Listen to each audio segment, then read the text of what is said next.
We see an expert to check up on our health. We see an expert to check up on our car. Why don't we do the same with our finances? Jump online and book a free personal financial health check with Jeff Bowman from Wealth by Design. Knowledge is power. Follow the link on edgeradioaustralia.com. Design a future for you and your children. Wealth by Design. Welcome to Wealth by Design here on Edge Radio Australia. Always a pleasure this time of the week. Why? Because I get to hang out with Jeff, who's always a lot of fun.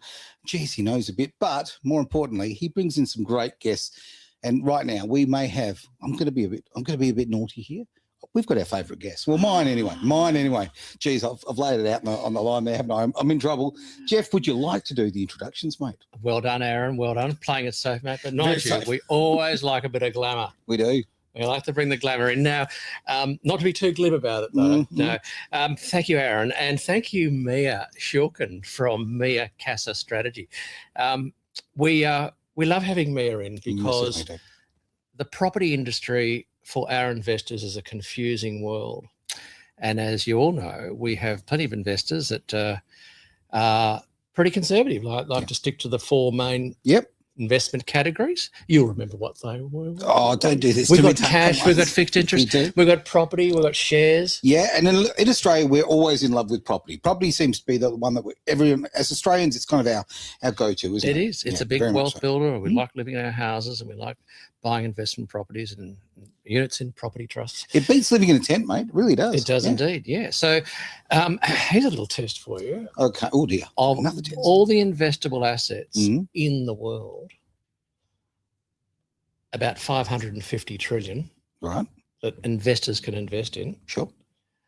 They're all tied up with just the four asset classes, right? Of course. Cash, I think so. fixed interest, which is term deposits and bonds. And there's the defensive assets. And then, of course, you've got the growth assets, which is Mia's world. That's right. Property. And then there's got shares. And the reason that I won't hog the floor, I promised me I wouldn't hog the floor. It's her show.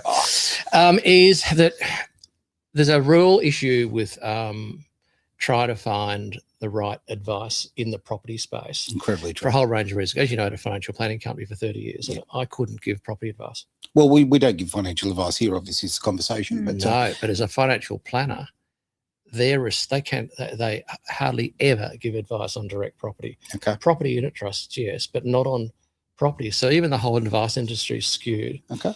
And then it's hard to get people that aren't conflicted. And Mia, of course, is going to talk about why she's not one of the conflicted property people, which you've got to be very wary of. So Mia's made it very easy for me here because she's set this up beautifully for us. Has she written you a cheat sheet? She's written all this. She's given me the cheat sheet. But I tell you what, I've only had to make one adjustment. Okay, so why smart people still get property investing wrong. Most mistakes aren't about money. They're about mindset, noise, pressure, and I just put this one in because it's everywhere, conflict of interest. Oh, right. Conflict of interest, because there's so many people out there actually not doing the right thing. They're not acting in the client's best interests, as the mighty Mia does. Sure. They act in their own best interest because they've got the finance broker in-house, they've got the developer in-house, so they've got, a financial advisor that's just got their license for property and that's all they will talk about in-house. And of course, a lot of people get conned into this and they don't get impartial advice. Impartial is such an important word in this, really is. The conflict of interest that you see so much in property. It's a problem, right? It is. It really is. Yeah, like, we've had door knockers in Perth, mate, knocking on doors, flogging Queensland land that floods at high tide. Yeah, but they come with a nice idea of checking it. They did come with a nice pair of free leather white shoes, which was nice. Right? I mean, come on. What more do you want? With the matching pants, really nice. Yeah. Feeding them. So look, so once again, sorry for hogging the floor, but Mia, it's all over to you. Thank you so much for coming. It's your second time here, I think, in our show, and you've made a trip all the way over from the sunny coast. Thank you. And it's fabulous to have you in town, back on Edge Radio. And we'll hand it over to you now to talk about why you've got such a special service for our clients and anyone else out there that's listening in who want property as part of their wealth creation strategy. Thank you, Jeff. Thank you, Aaron. Pleasure. And I just have to say, everything I've ever done in my career is second to being your favourite guest. Oh, there you go. Like, day made. Tell you right made. now. I Yeah. can go home now. People say they don't have a favourite kid. They lie. They lie. Oh, how lovely is that? Thank you. And thank you for having me on. And it is a really important subject. And I think sometimes we do forget, because this is our conversation every day, isn't it, Jeff and Aaron? We talk about how we can help people and the right way to do things. And one of the conversations that came up for me recently was about marketing. Right. And, we think we go out and we source information and that everybody's doing the best thing for us and everyone's doing the right thing. We go and we employ people to get advice, and that's the right thing, but it's about taking that next step and making sure who you're getting the advice from is in the right category as well. And one of the things we touched on, Jeff, is about the noise out there. It's about all the different opinions, and it's about looking at where they're coming from and why that is somebody's strategy. And is that their strategy because it's of benefit for them, or is it that's their strategy because that's of benefit to you? And if someone's coming to you when you first meet with them and saying, "Oh, I've actually got a property for you," that's not your strategy, that's theirs.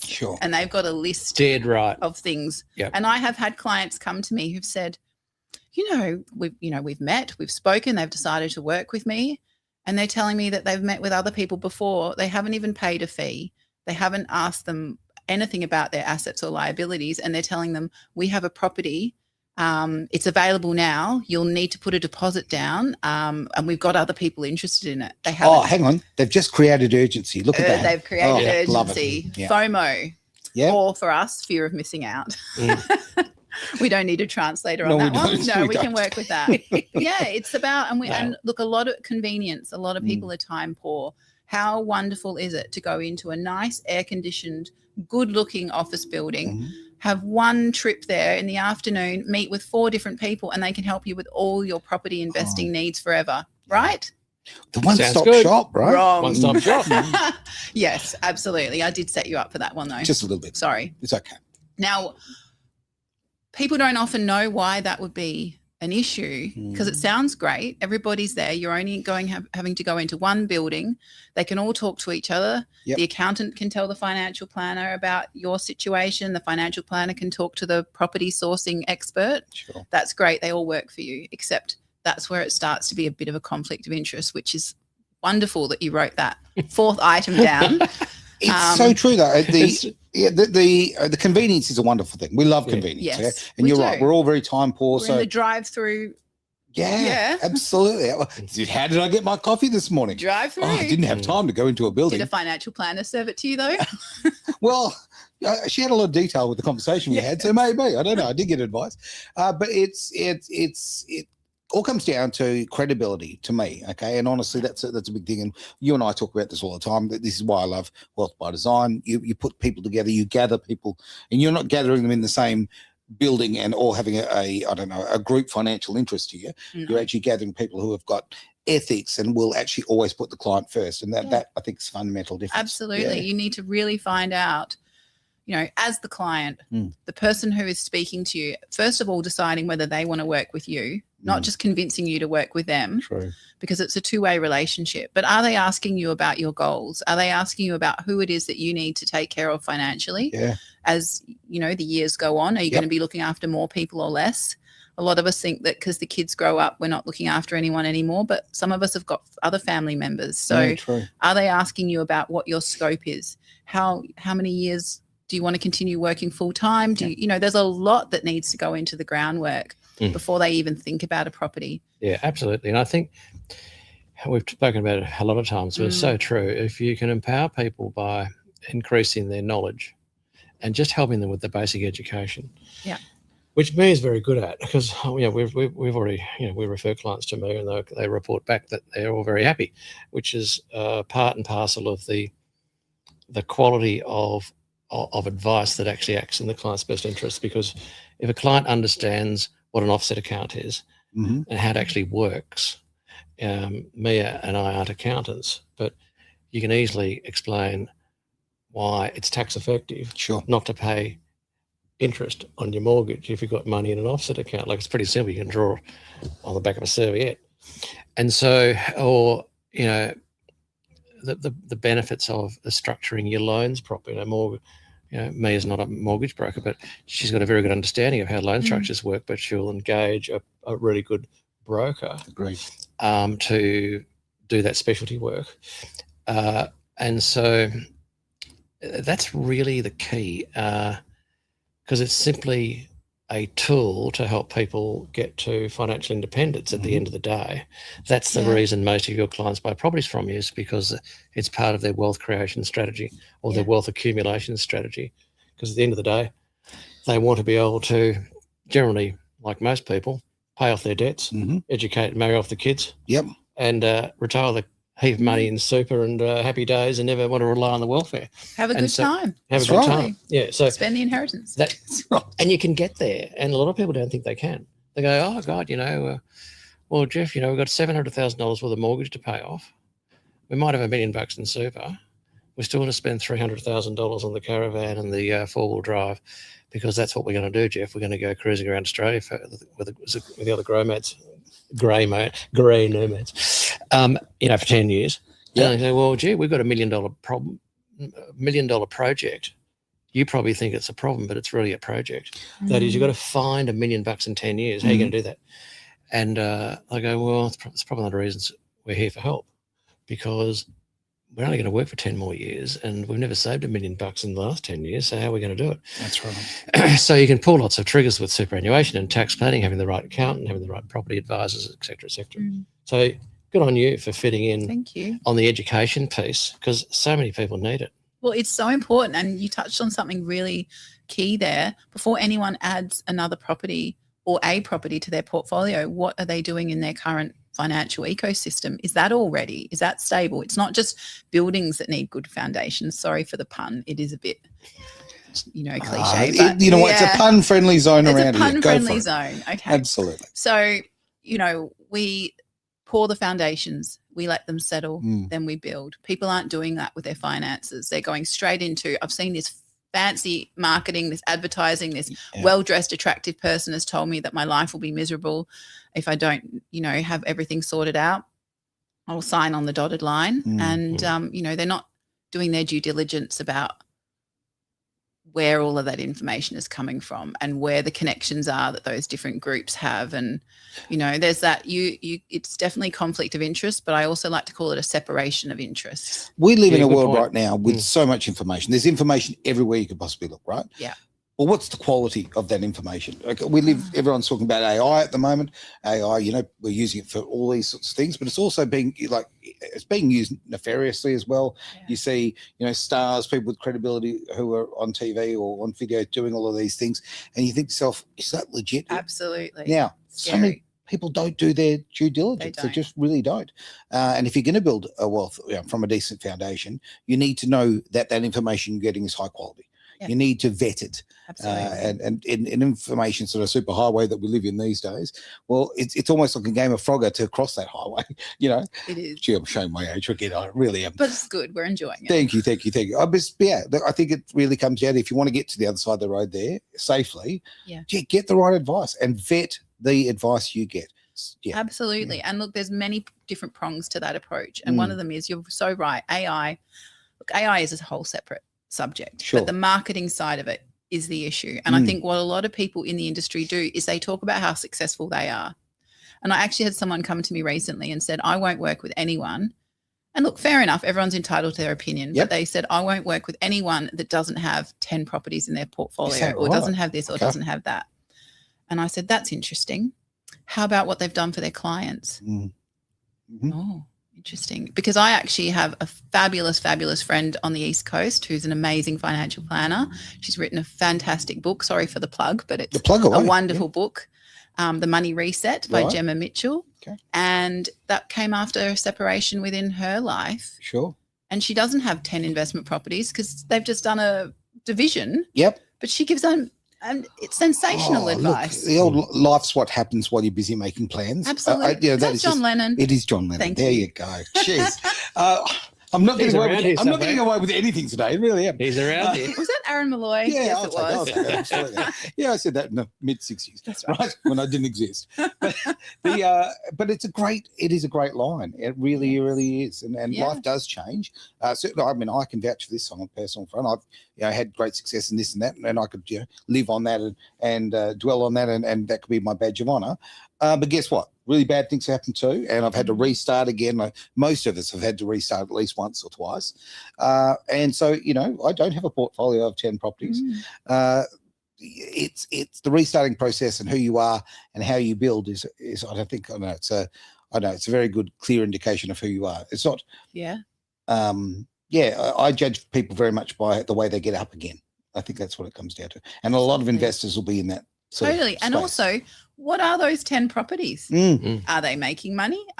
What gearing do they have? Yep. Where are they? It's all well and good to say I have 10 properties, but what if they're horrendous? What if you've got 4 fabulous ones? And God, that's a great point. Yeah. I mean, and just to sort of leverage off the back of that point about are the properties any good? There was a period here where certain suburbs of Perth, absolutely abysmal performers, right? And so they were buying properties in a bad suburb, and this couple had like about 6, right? And then they got divorced, and because of financial pressure and other reasons. And then when they're dealing with the family law court and they're arguing about what percentage she and he gets, do you know what they were actually arguing about? What's that? The percentage. Not of net debt. Assets, the percentage of net debt. Oh, because what a great way to end a marriage. They'd geared themselves so heavily into these properties. Yep. They had negative debt like about 650 grand. No, and he's going, well, hang on, I shouldn't have to. It's not 50-50 because you earn more. That was the argument. Like, do we split the debt 350 grand each?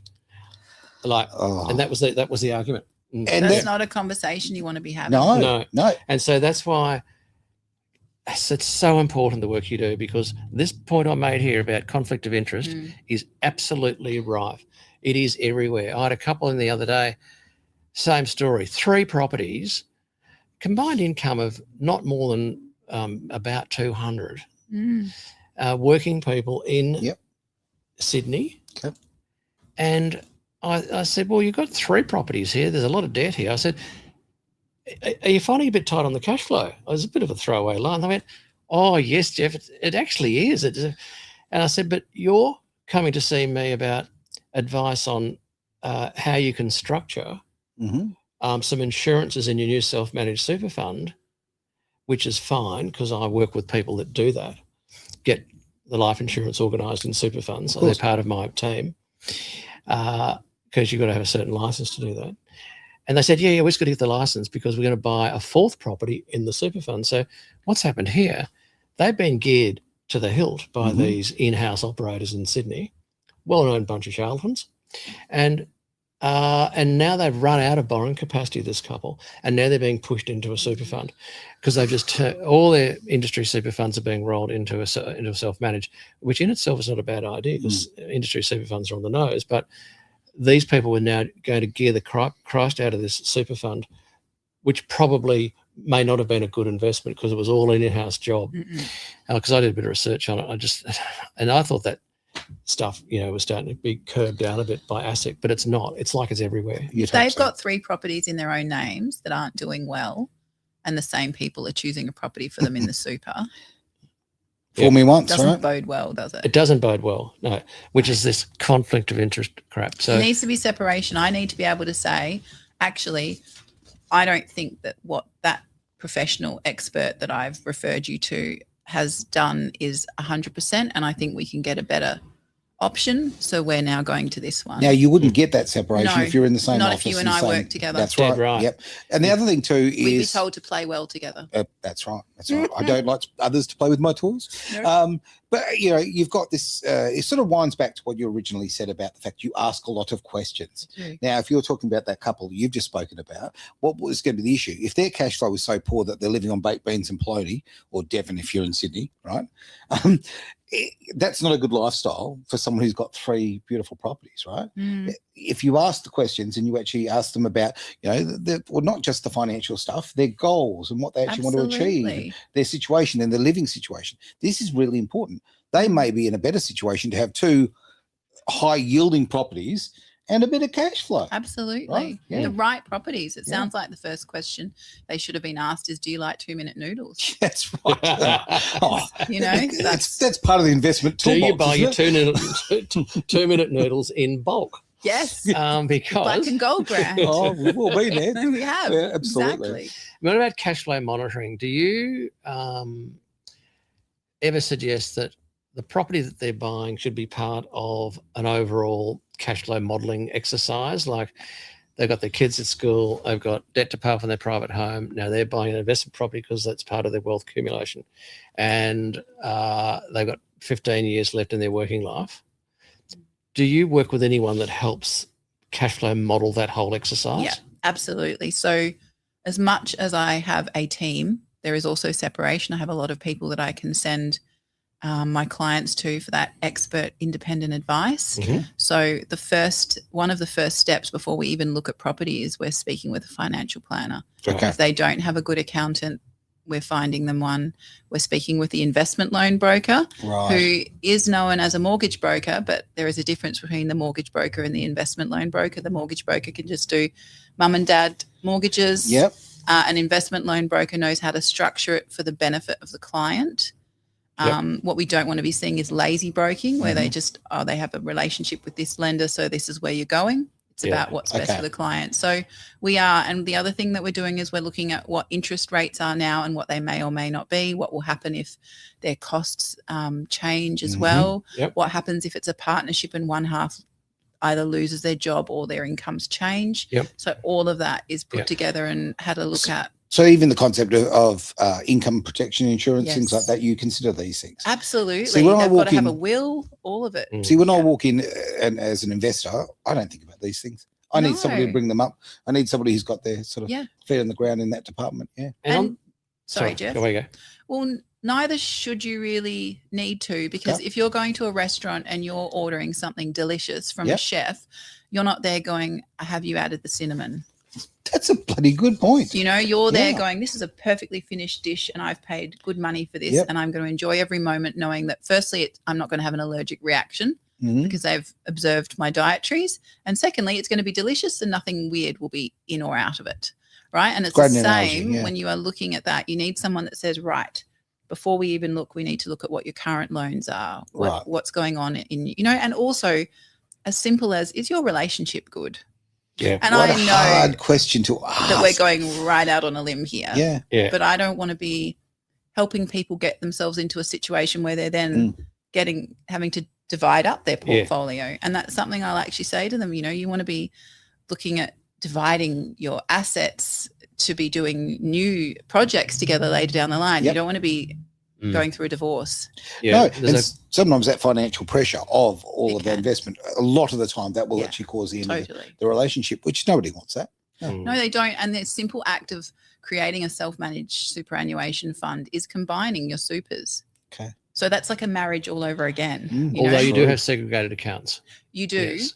But if you're going down the line of something that serious, that's not something that you do with someone that you're not sure about or that, A bit on the a segue into the how strong's your marriage deal. We used to, in the planning business, engineer a discussion around risk. Right. And this is how. Yeah, okay, Jeff, that's a great idea. So what level of risk should we take on with these types of investments? And you go, look, let's talk about the worst type of risk we've experienced, the risk of divorce. And the thing is, you can bring that up, even though it's an awkward conversation for both of you. It's a hard thing to bring up to a couple. But we preface it by saying we're going to ask you some questions that you might not expect from someone who's going to be here speaking to you about your wealth, but it's how we determine what the best strategy is for you. Because And we just use the national statistics, not saying that you might be unstable with relationships, saying, well, in general, just general, like, you know, it's roughly half the country gets divorced. So as long as you're not on that side of the ledger. I'm doing my bit, mate. Trust me. I'm working hard on that for others. Now, here's a good example of education. I bet you do this. We had a couple in the other day or so that she was 40 and had 2 children in their teenagers. And he was 28, first relationship for him. And of course, he's got no money and they want to buy a house. He's got 80 grand and she's got like 600,000 out of the divorce settlement. And so we had a real discussion around what joint tenancy means and what tenants in common means. And of course, they look at you sideways because they've got no idea what you're talking about. That's right. But it's easy to just put up on the whiteboard and explain the difference. And so I said, so in this particular case, given that you've said, Mary, that you want your money to go to your 2 boys, not to the young bloke here. I like the fact you put it to me. Yeah, we've discussed that, Jeff. Yeah. And so we had. So what do you reckon? Would it be tenants in common, joint tenants, or tenants in common? And they go, oh, okay. Well, I can do a 90-10 split here. Yeah. On tenants in common. Well. Pete gets the 10%. Yep. Right. And Mary gets the 90%. And therefore, if there's a breakup, it's quite clear. Or there's a death, it's quite clear. Because in her state, it says she gets 90% of the house. It's not a joint tenancy where he gets half of it if she dies, and the kids get dudded. Totally understand. Yeah, so you would have that discussion? We do, but there's also one step further with that, because sometimes people are in a couple or a relationship and only one is buying the property. Yeah. Okay. So how do you do that when the other person's on the title? A binding financial agreement. Yep. Because we don't have prenups in Australia. Yep. The amount of people that talk about prenups. I know. I know. Well, it's okay. I'll get a prenup signed. Really? What American state are you moving to? Oh, look, I married divorced Barbie. You know, she came with all of my accessories. Yes. Right? And left with them too. She did. You know, I joke about it, but it is true. I mean, my first wife, and when we met, you know, her whole assets was a 1977 Galant, and when she left, she had a Porsche, right? Okay. Up-leveled. Yeah. Upgraded. Bloody good investment I was, right? But it's very harmful to, you know, you're moving forward, and it puts a bad taste in your mouth, but it also damages your relationship and becomes an issue, right? Like in so many cases. So if you've got this laid out from the start, everybody knows where they are. I think it makes for a better relationship. It's not great just dollars for and a cents. litmus test for a relationship as well, because if you're sitting down in the early stages or somewhere along the lines in a relationship and you're like, you know what, I'm going to be looking at buying a property. This is going to be, you know, like your example, Jeff, this is to do with the kids and this is what I'm creating it for. And would you be comfortable signing this documentation? And if they say no, red flag, then you've got another conversation you can have. And it's about the fun one, the door and it closing and the arse not getting slapped. Right. Am I allowed to say that? You just did. Thank so, you. Of course, okay. Of course you can. But it's very I meant true. a donkey. Yeah, of course. Keep your donkeys inside. So yes, but in all seriousness, these are very difficult but important conversations, and no one likes having them. But it's reality, and it's much better to have a difficult and uncomfortable conversation today than a difficult, uncomfortable, and expensive one down the track. Down the track. Yeah, so it's okay to get permission from each other to confront with good intent. Yeah. Because someone says, yeah, that's okay, Jeff. No worries. Let's two-way street here, right? Yeah. If our staff are getting a bit slack or you expected calls to be returned faster, then we won't get our nose out of joint if you say, hey, you guys need to pick up the pace on the customer service. Yep. But if you've said you're going to be budgeting for this and you're spending this, well, it's clear you're not going to be able to afford this property that you told us you want to buy. Yeah. And you might be wasting the time for any property experts that we send you to, and we don't want to do that because they're busy people working with other committed people to putting property into their portfolios. Agreed. Now, speaking of time, we're out of it. Whoa, already? Yeah, we are. So what I'm going to do is, we're all friends here.